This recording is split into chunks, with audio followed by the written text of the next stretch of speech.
तलाक तलाक दूंगी, मगर मेरी एक शर्त है। जब मैं रात को घर पहुंचा तो मेरी पत्नी ने खाना लगाया। मैंने उसका हाथ अपने हाथ में लिया और कहा, मुझे तुमसे कुछ ज़रूरी बात करना है। वो शांत बैठकर खाना खा रही थी। उसकी आंखों में कुछ दर्द सा साफ नज़र आ रहा था। अचानक मुझे नहीं पता कैसे कहूँ, मगर मुझे उसे बताना ही था। मैंने अब बड़ी शांति से कहा, मुझे तलाक चाहिए। लगा जैसे उसे मेरे शब्दों से कोई फ़र्क नहीं पड़ा, बल्कि उसने मुझसे पूछा, क्यों तलाक चाहिए। मैंने उसके सवाल को अनसुना किया तो उसे गुस्सा आ गया। उसने चम्मच उठाकर फेंक दिया और ज़ोर से चिल्लाई, तुम इंसान नहीं हो। उस रात हमने एक दूसरे से बात नहीं की। वह रो रही थी। मुझे पता था कि वो जानना चाहती थी कि आखिर ऐसा क्या हुआ जो हमारा रिश्ता टूटने की कगार पर आ गया।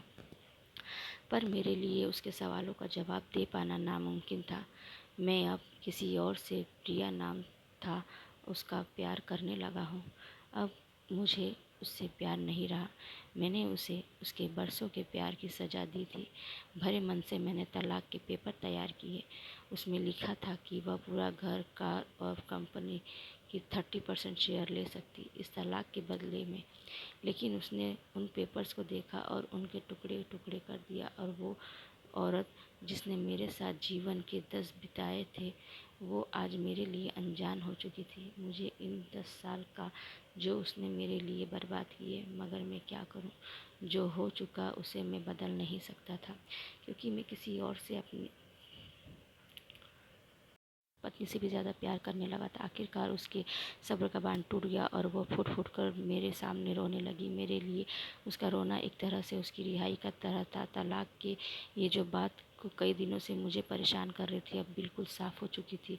अगले दिन मैंने उसे घर काफ़ी लेट आया। मैंने देखा कि वो टेबल पर बैठकर कुछ लिख रही थी।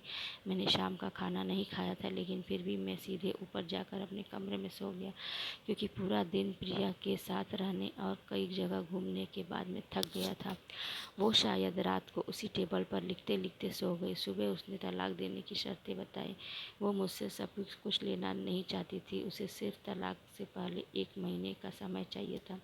उसने आग्रह किया कि इस 1 महीने में हम दोनों वही पुराना वाला जीवन जिए जितना संभव हो सके, क्योंकि आने वाले महीने में हमारे बेटे की परीक्षा है। वह नहीं चाहती थी कि हमारे टूटे रिश्ते का प्रभाव उसकी पढ़ाई पर पड़े। मुझे भी यह ठीक लगा, मगर वो कुछ और भी चाहती थी। जैसे शादी के दिन मैं उसे उठाकर अपने शयन कक्ष तक ले गया था, उसी तरह हर रोज़ 1 महीने तक मैं उसे शयन कक्ष से उठाकर मुख्य द्वार तक ले जाऊं। मुझे लगा कि यह पागलपन है, मगर इन आखिरी दिनों को थोड़ा अच्छा बनाने के लिए मैंने उसकी यह शर्त स्वीकार कर ली। मैंने प्रिया को अपनी पत्नी की सभी शर्तें बताई। वो हंसने लगी। उससे लगा कि मेरी पत्नी किसी भी तरीके से अपने से तलाक होना तो तय है। मेरी पत्नी और मैं किसी से भी इस दौरान नहीं मिले थे, लेकिन उस दिन जब मैं उसे पहली बार उठाकर गेट तक लेकर गया तो हम दोनों काफ़ी अजीब महसूस कर रहे थे। पीछे से हमारा बेटा भी खिलखिलाकर खुश हो रहा था। अगले दिन यह काम थोड़ा सामान्य और आसान हो गया। वह मेरे सीने से लगती थी और मैं उसकी खुशबू महसूस कर रहा था। ऐसा लगा जैसे कई दिनों बाद मुझे ये खुशबू मिल रही थी, या फिर कई दिनों से मैंने उसके होने का महसूस नहीं किया। पहले जितनी उसमें वो कसाव नहीं था, और चेहरे पर कुछ हल्की झुर्रियाँ नज़र आ रही थी, और बाल भी सफ़ेद होने लगे थे। ये वही औरत थी जिसने अपने जीवन के 10 साल मुझे समर्पित किए थे। चौथे दिन जब मैंने उसे उठाया तो वो पुरानी रोमांस लौटने लगी थी। 5वें और छठे दिन वो पुराना प्यार फिर जागने लगा। मैंने प्रिया को इसके बारे में कुछ नहीं बताया था। अब उसे उठाना और आसान हो गया था। शायद हर रोज़ यह सब करने का मेरी आदी हो गया था। एक दिन वह अपनी पसंद की साड़ी निकाल रही थी, लेकिन कुछ खास नहीं ढूंढ पाई। उसने सांस भरते हुए कहा कि उसके सारे कपड़े बड़े पड़ने लगे हैं। तब मुझे पता चला कि वह काफ़ी दुबली हो गई है और इसलिए उसे आसानी से उठा पा रहा था। मेरे दिल को एक झटका सा लगा। उसने अपने दिल में काफ़ी सारा दर्द छुपा रखा था। पता नहीं कैसे मैं आगे बढ़ा और उसके सिर को छुप कर देखा।